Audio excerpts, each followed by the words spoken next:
Late last year, D.C. officials told 7 News that future contracts with Fort Myer Construction Corporation could be impacted by the fact that the city is suing them over illegal dumping after years of repeated violations.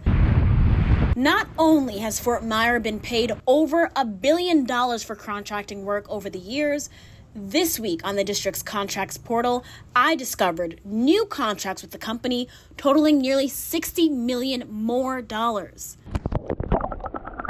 This is Trey Sherard. He's the Anacostia Riverkeeper.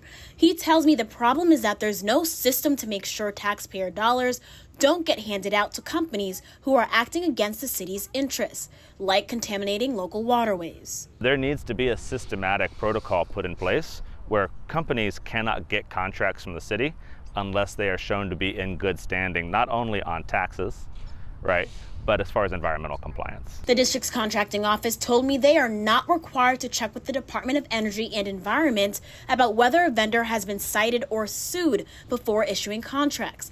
But the vendor, they say, is supposed to disclose that information during the proposal process. It's disturbing to hear that there is no black and white rule, is that if you have serious allegations, that the money isn't shut off. David Williams is president of the Taxpayers Protection Alliance. Common sense should take over at some point, and contracts should stop going out to a company that's accused of serious allegations. Tell me how this lack of protocol impacts the waterways, impacts the environment, and impacts our people.